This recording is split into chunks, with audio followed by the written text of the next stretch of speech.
It wouldn't be far from the truth to say that the Volkswagen Passat B8 is the most successful generation of the model to date. After the controversial B6 and B7 generations, the new one, introduced in 2014, proved close to perfection. Is it still a valuable car after all these years? The chassis, taken from the Golf 7 and appropriately modified, doesn't detract from the Passat. Like previous generations, the car features a suspension with coil springs at the front and a multi-link setup at the rear. Adaptive Dynamic Control (DCC) suspension, found in many high-spec cars, was an option. The steering is electrically assisted. The engines were mounted transversely under the hood, and some variants had four-wheel drive. Power was transferred to the rear axle by a Haldex clutch, as in older generations and other Volkswagens. A technical highlight of the model is the plug-in hybrid with a traction battery with a capacity of 9.9 kilowatt-hours until 2018 and 13 kilowatt-hours from the 2019 model year. This variant was not available with four-wheel drive. When buying a car, it's worth paying attention to the trim level, as the Passat was offered in basic versions with very limited equipment for this segment, but also in luxury versions. Some cars might have velour upholstery, manual air conditioning, and halogen headlights, while others might have leather bucket seats and adaptive LED headlights. This, of course, impacts operating costs. LED lights and driving assistance systems, for example, will always cause problems after even minor accidents. The simpler the model, the cheaper it is. The engine lineup for the Passat B8 is closely linked to the model year. A clear split occurred in 2019, although a transitional period between 2018 and 2019 is also possible. From the outset, the base engine in the petrol range was the 1.4 TSI with 125 or 150 horsepower, a 1.8 TSI with 180 horsepower, and a 2.0 TSI with 220 and 280 horsepower were also available. In 2018-2019, only the 1.5 TSI, 150 horsepower, with a GPF filter, and the 2.0 TSI with a GPF filter and 272 horsepower were available. After the facelift, from the 2019 model year onwards, the range now included a 1.5 TSI with 150 HP and a 2.0 TSI with 190 and 272 HP, with a more powerful variant from the 2020 model year producing 280 HP. Importantly, however, these engines were not identical to their 2018-2019 counterparts. All post-facelift engines now have a GPF filter. Volkswagen refers to this as OPF. The diesel range has featured 3 different engines in 4 power outputs since the beginning of production. The entry-level 1.6 TDI developed 120 horsepower, while the 2.0 TDI produced 150 or 190 horsepower. The most powerful diesel is the 2.0 TDI biturbo with 240 horsepower. From 2019 to 2020, a 120 horsepower 1.6 TDI diesel engine was offered, but from the 2020 model year onward, it was replaced by a 122 horsepower 2.0 TDI. The 190 horsepower version was replaced by a 200 horsepower version in 2020. The 240 horsepower biturbo diesel engine was discontinued in 2020. The 150 horsepower engine remained almost unchanged from 2019 until the end of production. Depending on the variant and year, manual or DSG automatic transmissions were available, with either 6 or 7-speed options. Each engine version was paired with an automatic transmission. Many versions had 4-wheel drive. To help organize this, I've prepared a list with all the information. Which engine to choose? The engine selection for this model is simple, as almost everyone can be considered at least good. The only engine you should be cautious of is the 1.5 TSI if the car has high mileage. However, it often has significant problems from the start, with fuel seeping into the oil and combustion knocking. The most fuel efficient are the 1.4 TSI petrol and diesel engines. With a little effort, the 2.0 TSI variants are also fuel efficient, but only those with 190 horsepower operating on the Miller cycle.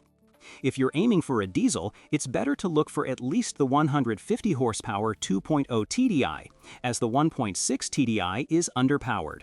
Its successor, the 122 horsepower 2.0 TDI, is equally underpowered and doesn't offer improved performance, having been suppressed to meet emission standards. The safest option is a manual transmission, whose durability is not yet fully known. Automatics, especially 7-speed ones, tend to develop their first faults after 200,000 kilometers. Without going into detail about any engine, it can be said that petrol engines are generally considered trouble-free. They certainly have their weaknesses, but when properly serviced, they don't plague users with breakdowns. It's worth keeping an eye on the coolant level, as both engines can experience minor leaks. One common problem with Passats up to 2019 was clogging the cooling system with silicate, which was contained in special bags intended to be mixed with the more environmentally friendly G13 coolant. If the expansion tank is marked with silicate, it means you need to use G13 coolant and there's a risk of the bag bursting. Once released from the bag, the silicate primarily enters the heater core, blocking it. It can also clog the cooling system. Silicate bags should be removed and not used for safety reasons. The G13 eco-friendly coolant should be removed from the system and the entire system flushed with coolant similar to that used in facelifted cars. In the 1.4 and 1.5 TSI, the timing belt should be replaced every 120,000 kilometers, while the rest have a chain, also replaceable, preferably at around 150,000 kilometers. In diesel engines, it is recommended to replace the timing belt no later than 120,000 kilometers. The 1.8 and 2.0 engines don't suffer from excessive oil consumption or carbon buildup. The manufacturer uses dual injection, direct and indirect, which of course can be expensive at the workshop after high mileage, requiring the replacement of 8 injectors. However, this type of fuel injection makes these units reliable. Diesel engines generate slightly more problems than petrol engines, but these mainly concern areas related to emission standards. From the beginning of production, TDI engines with an SCR system were offered in some versions and for certain markets. Until 2019, not every TDI was required to use AdBlue, and it's worth looking for one in a car like this. The AdBlue filler cap is located next to the fuel filler flap.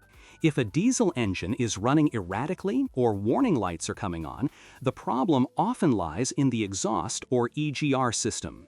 Blocked injectors, which don't like B7 diesel fuel, are also common.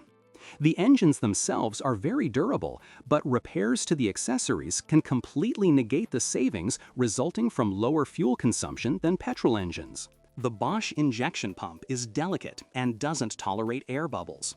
Air in the fuel system can quickly seize the camshaft, leading to filing of the pump and contamination of the entire fuel system.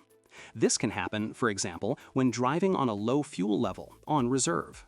A new pump costs between €4,000 and €5,000, although there are plenty of remanufactured pumps available for around €1,000 to €1,500. Automatic transmissions fare slightly worse than the engines. The most sensitive is the 7-speed DQ200 gearbox, fitted to the less powerful 1.4, 1.5, 1.8 TSI, and 1.6 TDI engines. If the car will be used for a lot of city driving and short trips, this isn't a good choice. Remember to regularly change the gearbox oil and mechatronics. Then it should last for about 200,000 kilometers without any problems. The DQ250 transmission is highly regarded, featuring 6 speeds. It has wet clutches that are very durable. With regular servicing, oil changes, it can easily last 300,000 kilometers or more. A worthy successor to this transmission is the 7-speed DQ381, which also requires maintenance and has a long service life.